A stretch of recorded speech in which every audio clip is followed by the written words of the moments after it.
Amateur রেডিওর যারা হবি যারা অপারেটর আছে তাদের জন্য সবচেয়ে ওয়াইড বড় যেটাই বলি না কেন এটা কোন এরিনার কাজ করলে বা যোগাযোগ রাখলে ভালো হয় সেক্ষেত্রে কি এইচএফ এর বিষয়টা কিনা? হ্যাঁ, আমি এইচএফ সম্বন্ধে বলবো যে এটা শুধু আমার কথা তা না, যারা এইচএফ চালায় স্টিল পৃথিবীর বহু কম্পিটিশন হয় শুনি, আমি কিন্তু শুনি মনিটর করি।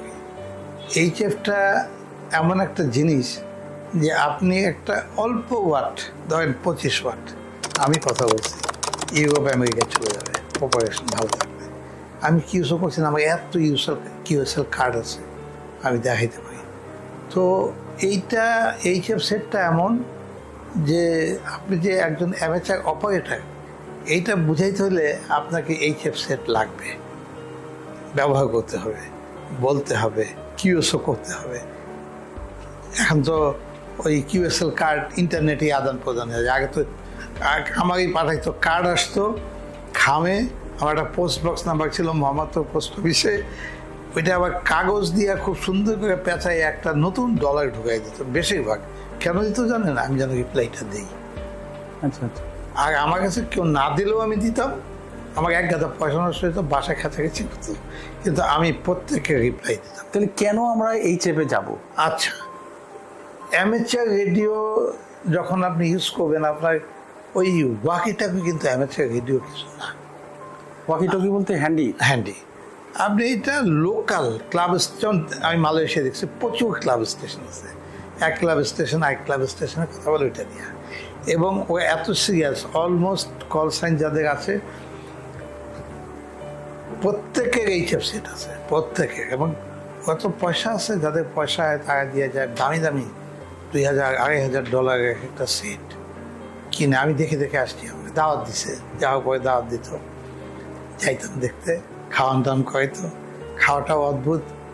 ওদের মসজিদ ভিত্তিক হচ্ছে কমিউনিটি সেন্টার, ওখানে নাচ গানও হয়, বিয়ে শাদিও হয়, নামাজও হয়, আবার অ্যামেচার রেডিও চর্চা হয়। অ্যামেচার কমিউনিটি সেন্টার তো আপনি ভাড়া নিলেন, আপনি কি আপনি এই অ্যামেচার রেডিও ডিসপ্লে করবেন, এসব হয়।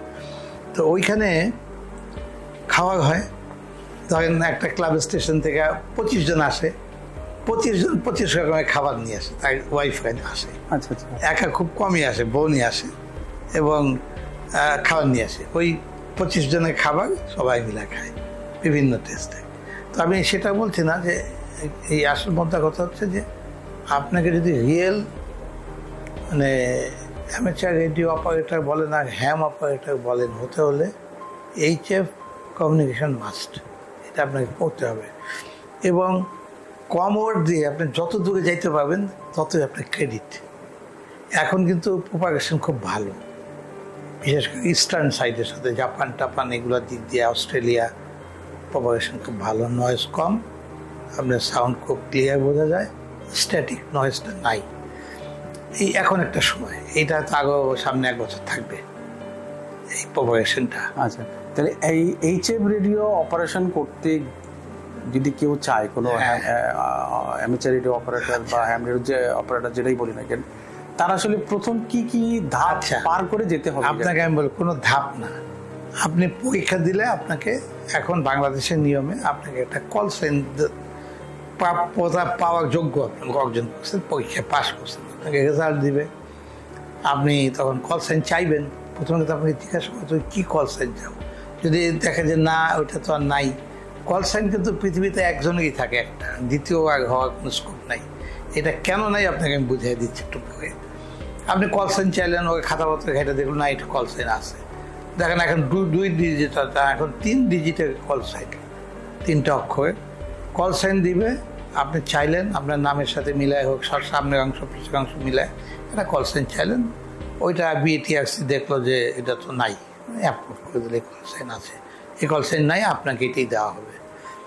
তখন আপনি একটা অ্যাপ্লাই করবেন। আমি এখনকার নিয়ম যেটা আছে সেটাই যতটুকু জানি, এইসব নিয়ম কিন্তু বদলায়নি। আপনি অ্যাপ্লাই করবেন, আপনি একটা এইচএফ সেট আনতে চান, অ্যামেচার ফ্রিকোয়েন্সি, এই কথাটা লিখতে হবে, লিখে একটা এইচএফ সেটে যেটা আপনি পছন্দ করবেন সেটা বসিয়ে দিতে হবে, আনতে হবে। এখন বসিয়ে আনা খুব ইজি, অনলাইনে ঢুকলেই সব পাওয়া যায়। বসিয়ার ছবি টবি সহ কত কী হবে কীভাবে সবই পাওয়া যায়। আপনি বসিয়ার এনে ওই বসিয়ার সহ এটা একটা মান্দাতা আমলের নিয়ম করে রাখছে যে অ্যাপ্লিকেশনে যে করবেন ওই বসিয়ারটা লাগিয়ে দেবেন, এই রেডিওটা আমি আনবো, এবং আপনাকে কিন্তু ওরা পারমিশন দিবে ওই রেডিওটাই আনার জন্য, এবং আপনি ওইটাই আনতে হবে।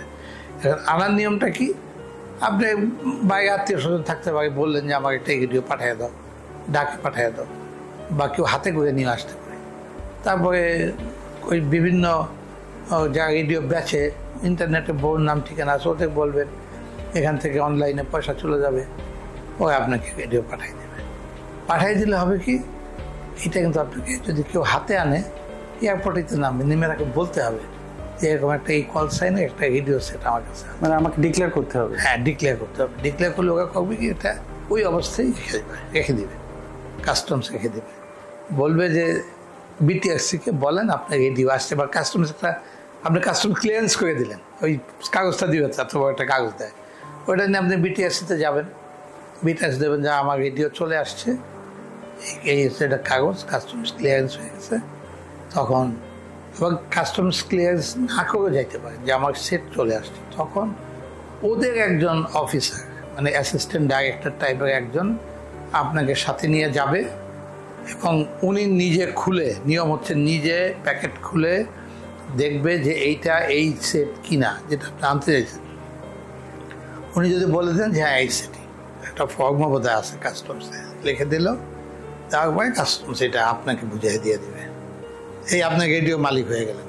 তারপর বাসায় আনলেন, তারপর এটা ইনস্টল করলেন, যা যা লাগে অ্যান্টেনা ফ্যান্টেনা হাবি যাবে, ওইটার সাথে আপনি পাওয়ার সাপ্লাই আনতে পারেন, পাওয়ার সাপ্লাই আনতে আলাদা কোনো পারমিশন লাগে না, আপনি পরে আনতে পারেন, বা ব্যাটারি দিয়ে চালাতে পারেন, যে যেটা সুবিধা লাগে। পাওয়ার সাপ্লাই কিন্তু যথেষ্ট দাম, প্রায় $800-900 দাম একটা নতুন ভালো পাওয়ার সাপ্লাই।